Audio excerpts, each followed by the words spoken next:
Queridos alunos, queridas alunas, sejam bem-vindos ao podcast Falando Direito. Hoje eu estou aqui com a presença de um especialista nas relações público e privadas, aqui, professor César Perini. Professor César, seja muito bem-vindo. E vamos falar aqui sobre essa intersecção entre direito público e privado. Vamos falar como se dão essas relações, a importância de um para o outro, né? E quero deixar todos muito à vontade para conhecer a nossa instituição, conhecer o nosso site, né? Temos aqui diversas pós-graduações, inclusive apresento a minha pós-graduação de Direito Constitucional e Administrativo, na qual eu tenho o prazer de contar com a parceria do professor César. Professor César, é muito bem-vindo. Antes de mais nada, eu quero agradecer o convite, a gente poder estar aqui nesse podcast, trabalhando os principais temas e colocar numa mesa um civilista e um publicista é algo que não é comum muitas das vezes. É comum porque nós vivenciamos, nós estamos dentro de sala de aula e com certeza, ainda que num primeiro momento a ideia seja de água e óleo, num segundo momento a gente percebe que nós temos uma reconstrução histórica, social, de idas e vindas de uma possível necessidade dessa intersecção e dessa releitura desse tema.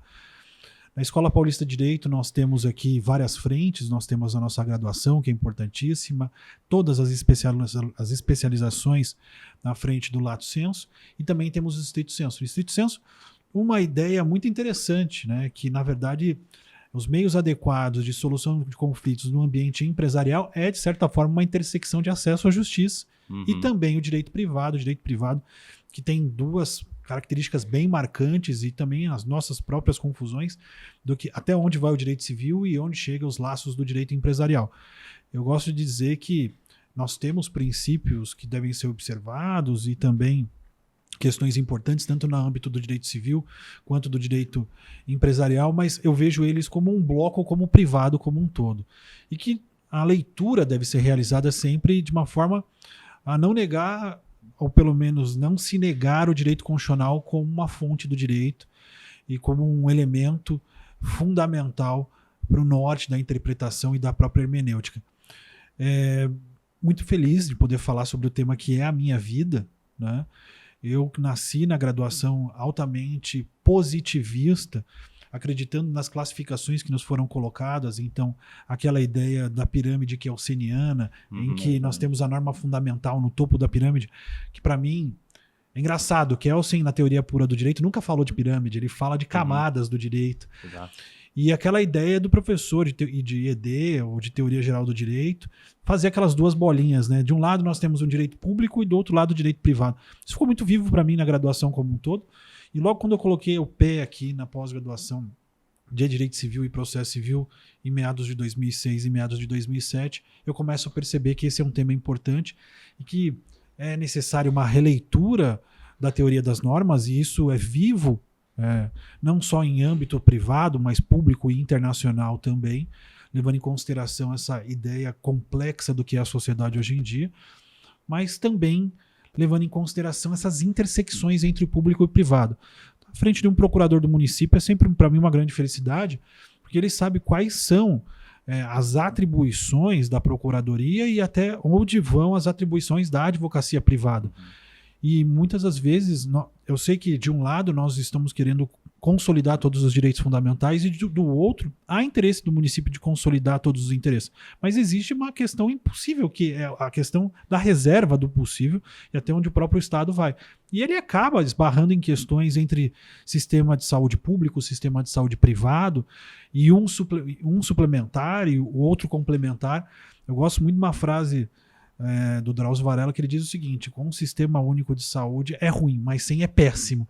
E eu falo que a frase é esplêndida, mas ele acaba se completando com um sistema privado de saúde, que é os planos ou os seguros saúdes hoje em dia. Então, existe uma intersecção muito próxima entre as duas frentes, e negá-la é a mesma coisa que tentar dizer que o sol não reflete em nossas vidas. Perfeito. Achei muito interessante a menção que o senhor fez o Sistema Único de Saúde, porque no direito constitucional a gente acaba sendo levado, né, a observar alguns outros países, fazer aquele estudo comparativo, né?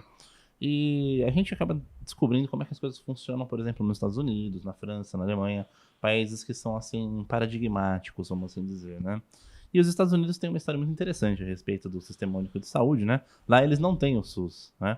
Eles até tentaram, de certa forma, universalizar ali o acesso à saúde a partir do Obamacare, mas o que a gente nota lá são algumas realidades assim que são muito tristes, né? E como o particular sofre às vezes sem o Estado, né? Por exemplo, lá o uso de ambulâncias, né? Eles não usam. É a história. Né? A ambulância lá é caríssima, é uma coisa... Você prefere morrer, mas não quer chamar uma ambulância, né? E aqui no Brasil, a ambulância é uma coisa muito simples. Você chama o SAMU ali, disca pra lá, em alguns minutos ele chega, te leva, né? E é muito interessante mesmo como essa relação acontece. Eu gosto muito desses diálogos existentes, sabe?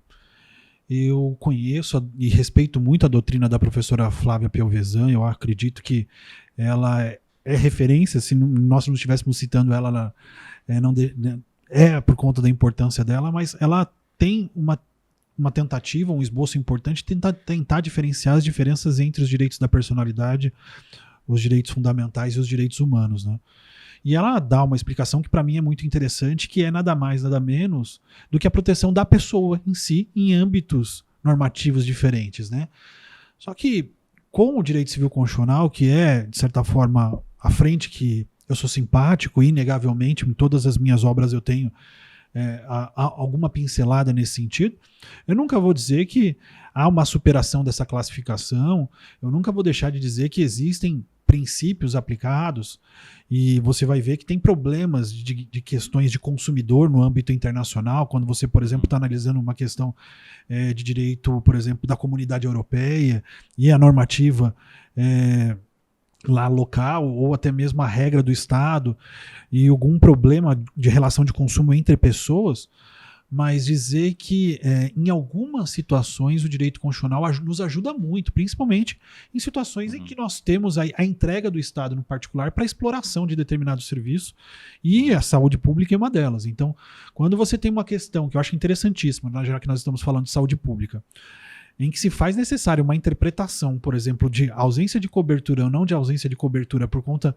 de uma regulamentação da ANS, nós estamos falando de direito privado, numa primeira ideia de uma eficácia horizontal dos direitos fundamentais, do plano de saúde privado em ofertar determinada coisa e eu ter direito. Mas quando você tem uma situação, por exemplo, de estrabismo, em que, por exemplo, o plano de saúde ou a própria ANS diz que estrabismo é uma intervenção cirúrgica estética, mas todo mundo sabe que é reparadora, o Estado tem que intervir nesse momento, claro, por meio do judiciário, que não seria talvez o melhor lugar para a gente levar todas as demandas brasileiras, mas para poder dizer o seguinte: olha, meu caro, quem é estrábico se sabe que é uma cirurgia corretiva e não é nada estético, ou pode se tornar estético secundariamente. E aquela criança, eventualmente, que tem um estrabismo, deveria ter esse acesso não somente pelo privado, por uma cláusula muito mal redigida, ou até mesmo por conta de uma questão de direito fundamental de acesso à saúde. Então, assim, eu gosto de dizer que o direito privado, ele cuida de 3 frentes muito importantes, sem as quais não existe sociedade: família, contrato e propriedade. São 3 temas que estão em âmbito público, inegavelmente. Família, contrato e propriedade são questões que com certeza são reguladas e é uma preocupação do direito público em vários aspectos. Mas esse é um ponto importante. Negar assim, o diálogo entre essas 2 frentes, mais uma vez, é algo muito difícil. E são coisas de interesse comum. A propriedade é um problema de interesse privado e de uma questão de interesse público. A família, como instituição, deve ser, e assim, ou como contrato, ela tem seus contornos sociais de interesse público e de interesse privado, né? A questão notarial e registral, de segurança das relações jurídicas e o mantenimento desses dados por trás das serventias extrajudiciais é uma questão muito mais de cunho público. Mas a ideia do âmbito privado, da escolha dos regimes, estão ali também, né? Sim, claro. E claro, os contratos. Né? As pessoas não têm dimensão de quantos contratos elas vivenciam ao longo do seu dia e quantas a grande maioria desses contratos são regulamentados muitas das vezes pela intervenção do Estado. Professor Enzo Roppo, um italiano importante que tem uma obra chamada Il Contratto, e ele também tem o alter ego que é Vincenzo Roppo, então ele tem 2 nomes, ora ele escreve com um, ora ele escreve com o outro. Ele fala que nós temos aí uma estandartização dos contratos e um caminho de contratos de adesão. Não é porque eu quero, não é porque você quer. Porque qualquer pessoa que vai entrar no metrô agora, se for discutir cláusula contratual, nós vamos ter o caos. Sim, claro. E a necessidade do Estado regular essas relações é importantíssima por meio do intervencionismo no contrato, que acontece, claro, de diversas formas, por agência, ou muitas das vezes por órgão regulador, ou até mesmo pela própria estrutura do Estado, né? E é muito interessante porque o próprio Estado, ele se vale do direito privado em alguns momentos, né? Eu nunca me esqueço o espanto que eu tive quando eu fui pela primeira vez dar um parecer em um processo de contratação direta, né? Uma locação, né? Pelo município. E a lei utilizada é a lei do inquilinato, né?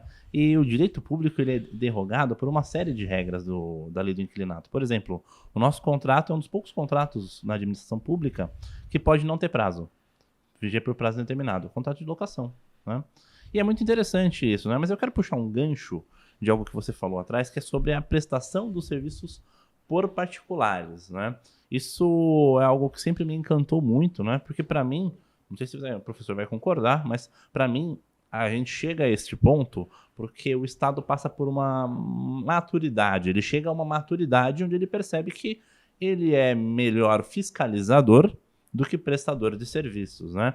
Então aquelas realidades de prefeituras com pedreiros, né? Tocando suas próprias obras, departamentos de obras, isso termina, né? Hoje quem vai fazer uma obra pelo município, pelo Estado, pela União, é o particular, né? Da mesma forma como uma conservação de rodovia, né? O Estado não conserva mais as rodovias, quem conserva é um particular que vai poder cobrar o pedágio. Tal.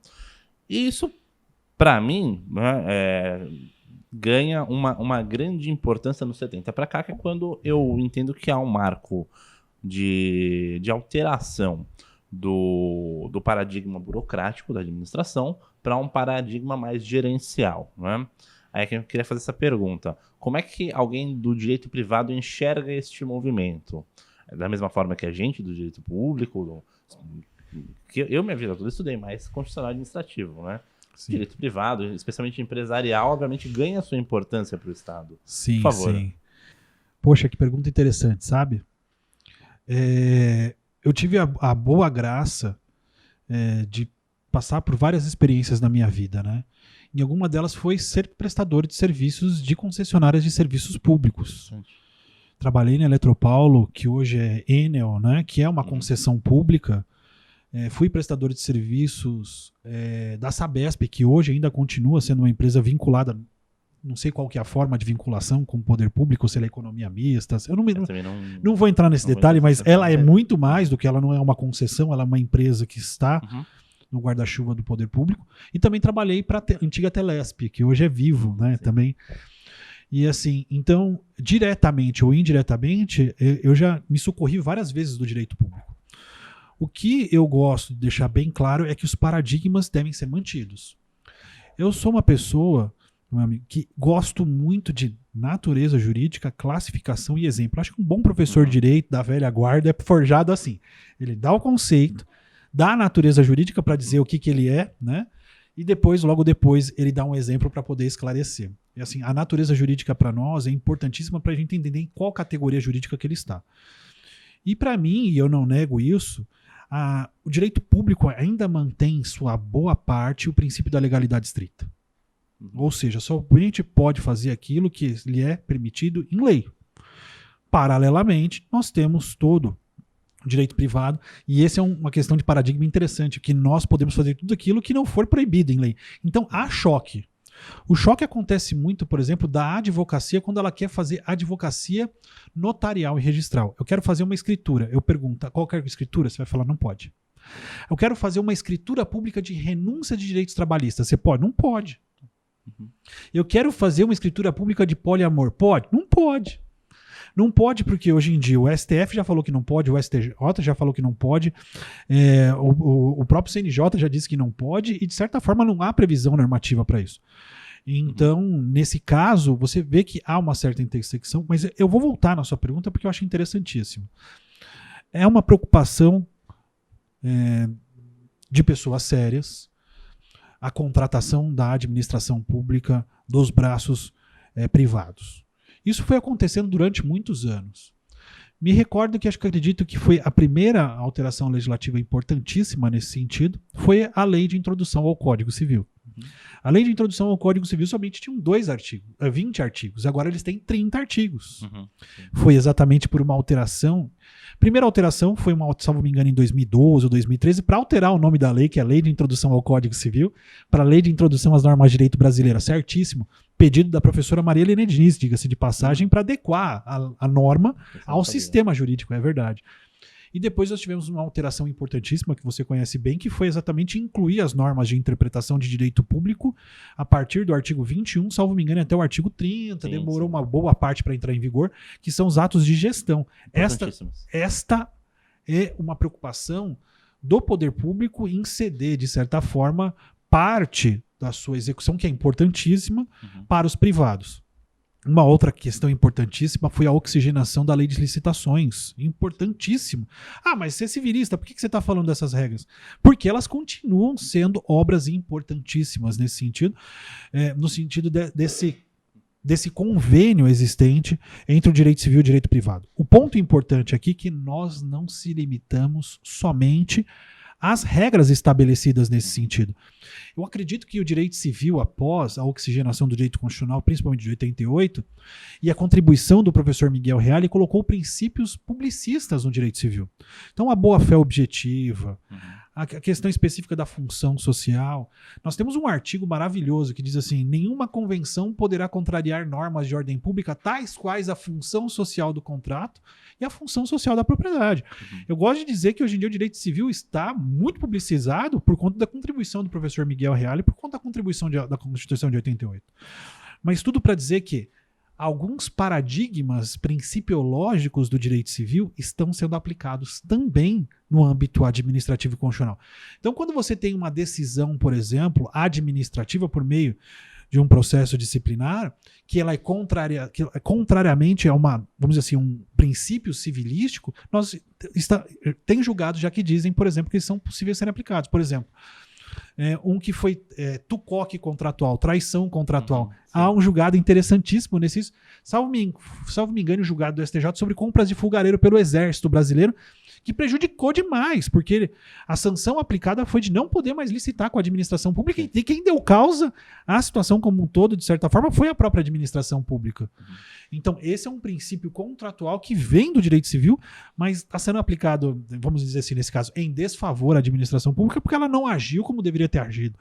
Então, eu acredito que essa é uma parte muito importante, mas os limites contratuais continuam, nitidamente. E limites que vão além, vou te dizer, ainda mais. Essa preocupação, para mim, também adianta situações em que você tem concessões públicas. Por exemplo, nós sabemos da responsabilidade social que como uma emissora de televisão tem frente à sociedade brasileira ainda. Nós temos as plataformas de streaming, nós temos as televisões cabeadas ou as televisões fechadas, mas ainda a televisão brasileira é uma concessão pública. Sim. Eu pergunto, por exemplo, se não há qualquer tipo de violação de norma de ordem pública, quando nós temos um reality show que simplesmente destrói uma pessoa. Não, exatamente. A gente nota bastante isso, né? Sabe?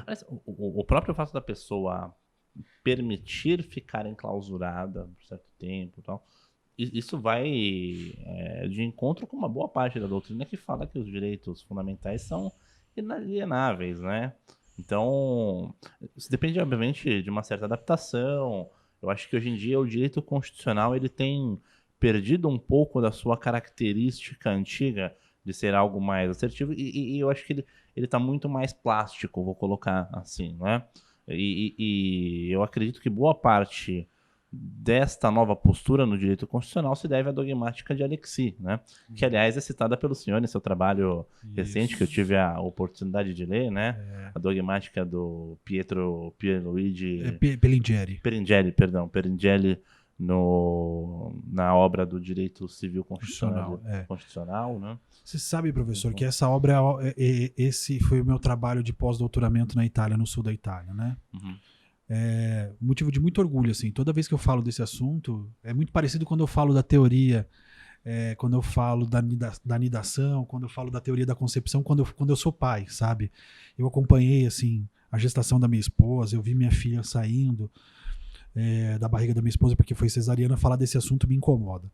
Não me incomoda como pai, me incomoda porque ele me fragiliza, assim, sabe? Eu sou um pouco emotivo. Acho que todo bom italiano é um pouco emotivo, né? Mexe com a mão e tal. Mas, assim, Pietro Pellingieri foi uma luz na Itália no período de Mussolini. Nós tínhamos uma constituição italiana moderníssima para o momento, e nós tínhamos um código civil italiano de 1800 e lá vai fumaça. E o direito civil constitucional serve como um freio da intervenção, muitas das vezes, vamos dizer assim, da ausência do Estado ou da presença forte dela do Estado. E nós tivemos um período, fascismo verdadeiro, em que a Itália foi dessolada por Mussolini, que era uma situação de um possível liberalismo econômico de intervenção na propriedade. Sim. Então, o que aconteceu? Minha família, como nós estávamos vindo para cá, eu disse, minha família é de Livorno. Meu avô era embarcador na região e ele fazia o transbordo das especiarias do canal de Suez, porque não era retificado daquele jeito, até ao norte da Itália. E meu avô não apoiou o fascismo italiano. O que o fascismo italiano fez? Confiscou todas as embarcações da minha família. E eu perdi a chance de ser rico. Imagina, ser professor de direito, professor. Eu gostaria de ser mercador ou gostaria de estar pescando agora nesse exato momento, naquele lugar horrível que é o mar Mediterrâneo, lugar feio, horroroso. Chato, né? Deve ser horrível, né? O engraçado é que hoje em dia eu entendo do mar, vou pescar assim, marasmo, me atrapalha a minha cabeça um pouco o balanço do mar. Mas o direito civil constitucional teria resolvido aquilo. A interpretação, assim, vamos dizer assim, do direito constitucional como um direito fundamental não teria permitido, muitas das vezes, que as pessoas tivessem a intervenção do Estado na propriedade naquele exato momento. E era um governo em que havia um fundamento da não intervenção na propriedade. Quem conhece a história sabe disso. E, assim, eu fui apresentado a isso pelo professor Flávio Tartursi, pela Escola do Direito Civil Constitucional, que tem muitos outros nomes importantes que beberam da fonte do Pietro Pellingieri. Então, o professor Paulo Lobo, professor Gustavo Tepedino, professora Giselda Hironaka, são professores que foram estudar Direito Civil Constitucional na fonte. E eu não sabia dessa história. E, assim, é engraçado que entrei na faculdade muito jovem, fiz minha pós-graduação mais jovem ainda, e eu era afastado da minha família paterna. E eu descobri a história depois de ter estudado Direito Civil Constitucional. E, assim, serve para os dois lados. Da ausência total do Estado, como uma forma de remediar, porque a gente sabe que a ausência total do Estado nas regulações também é uma situação terrível, então o direito civil constitucional serve para esse fim, como a presença exacerbada também. Né? A presença exacerbada do Estado nas relações privadas atrapalha, e nós temos experiências históricas nesse sentido. E um exemplo que as pessoas não gostam de citar foi a Santa Inquisição. A Santa Inquisição foi a primeira vez que o Estado se intrometeu em questões que não deveria ter se metido. E ele se intrometeu, talvez, porque a igreja se meteu numa questão que não deveria ter se metido. Então, as pessoas fazem uma péssima interpretação do que é Estado não intervencionista e Estado intervencionista, numa confusão de políticas de direita e esquerda.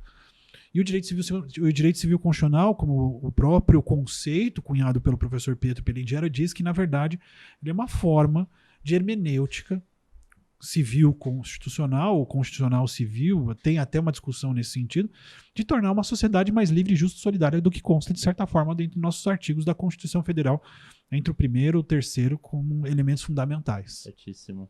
Aliás, o seu trabalho é interessante porque ele não aborda apenas o Brasil, ele se estende pela América Latina também, né? Sim, sim. E eu não sei se eu posso tirar essa conclusão, mas é curioso como os tópicos de direito civil que vão à Constituição, de certa forma, eles se repetem. Em certo momento, o senhor cita o Chile, né? Sim.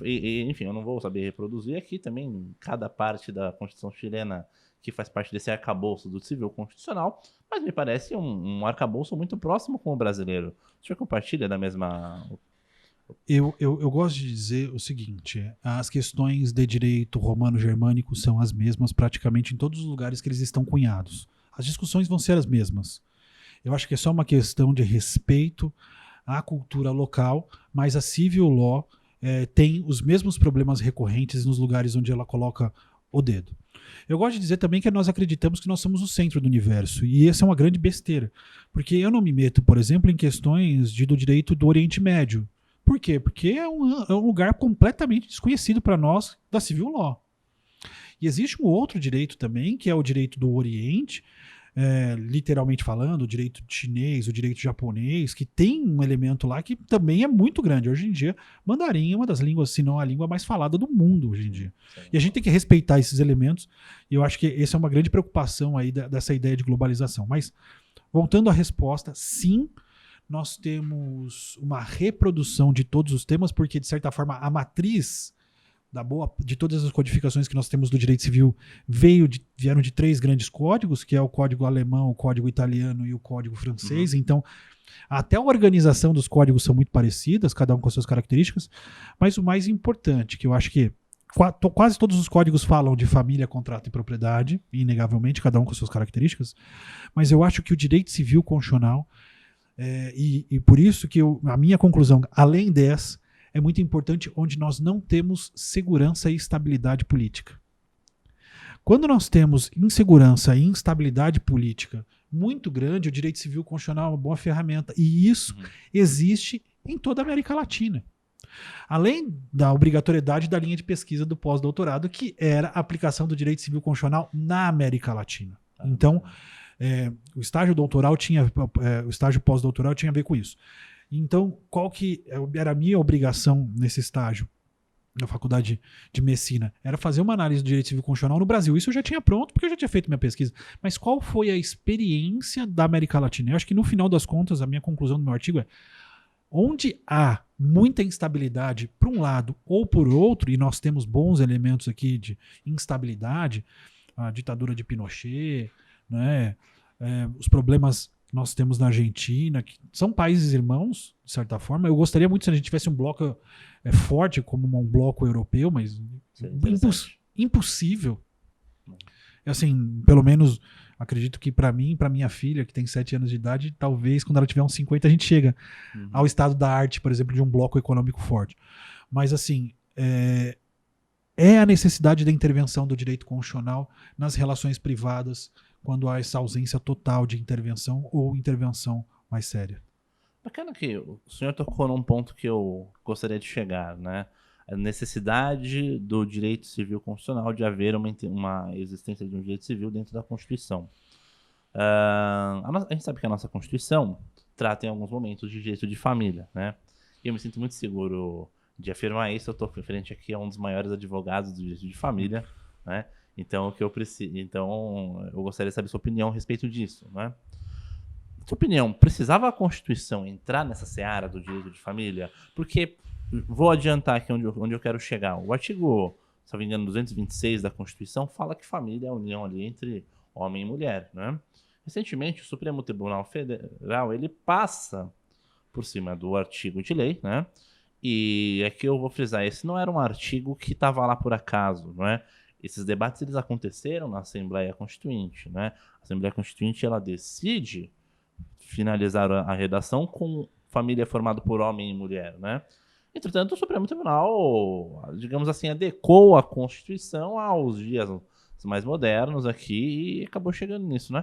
E isso me faz ponderar a respeito da necessidade, né? Você não acha que, de certa forma, pode engessar? Qual é a sua opinião? Não pode engessar um pouquinho o direito civil, o fato de ter disposições na Constituição?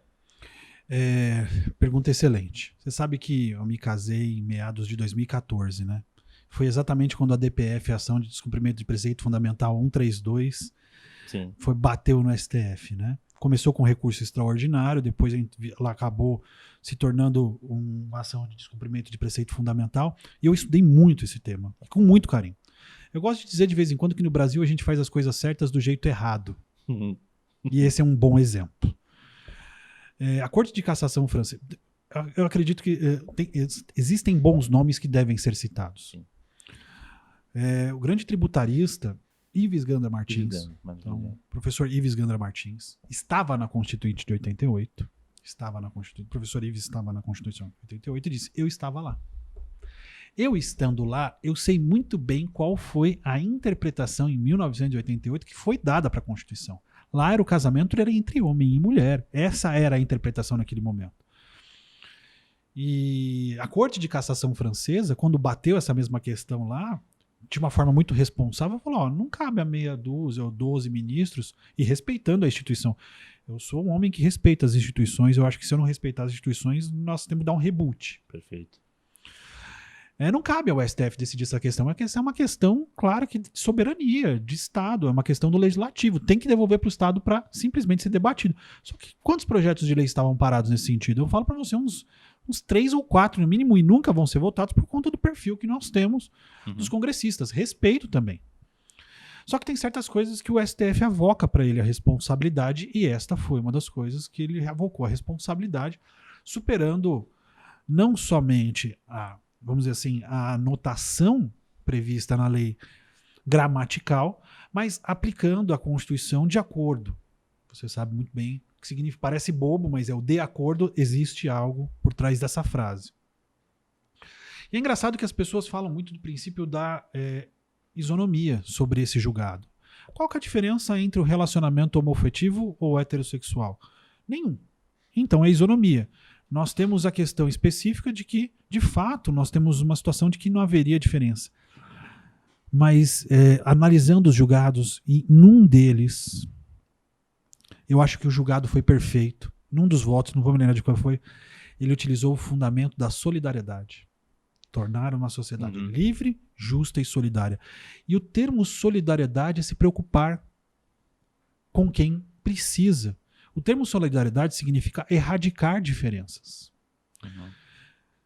E esse é um dos fundamentos da Constituição Federal. Então, quando nós temos uma mudança de paradigma e analisando o direito civil constitucional, analisando a escola do professor Miguel Reale, do valor, fato e norma, analisando todos os elementos históricos, essa densificação, muitas das vezes, constitucional brasileira, traz alguns entraves. Inegavelmente traz.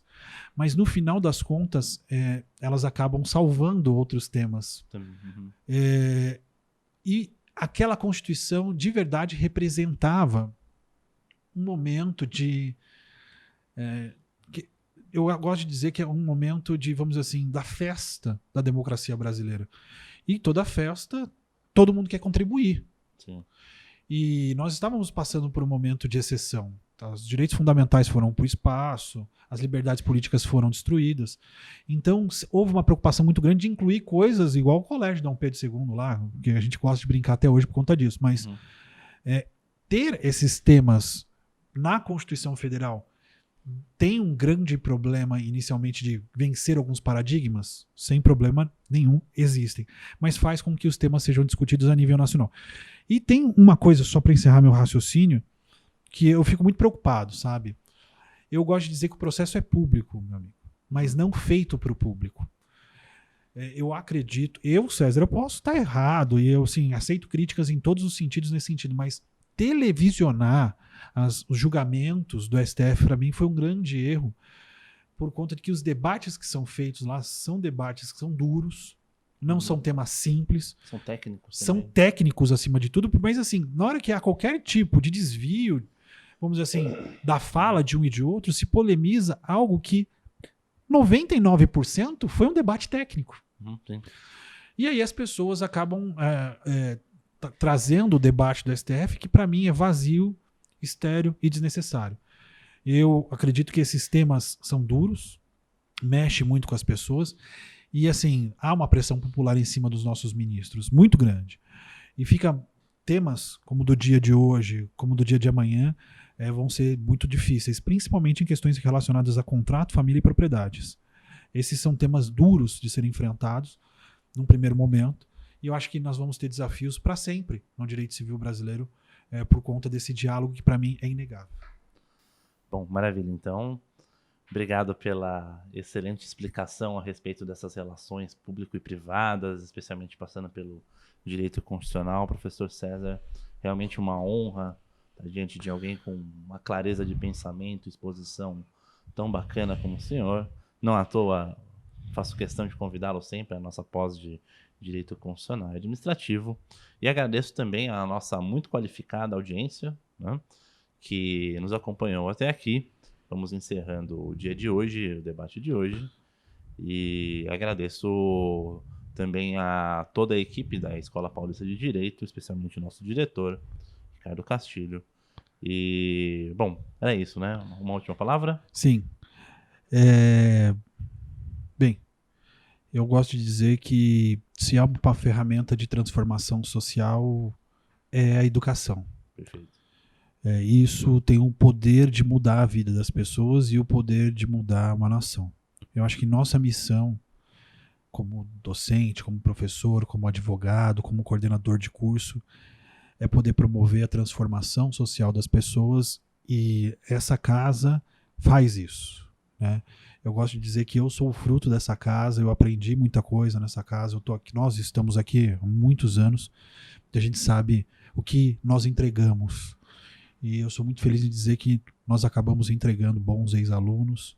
Nós estamos aqui entre 2 ex-alunos. E o legado que fica. Eu acho que nós chegamos a um ponto do atual estado da arte ser representado e se fazer representar de uma forma muito firme no mercado do direito. E eu acredito que nós temos muita vida longa pela frente e muita coisa para poder continuar debatendo. Obrigado de coração pelo convite. Obrigado a todos. Maravilha. E quem se interessar por um mestrado, procura o nosso professor César Peghini aqui na Escola Paulista. Tenho certeza que será uma decisão para a vida toda, uma decisão acertada. É isso aí. Forte abraço para todos. Obrigado.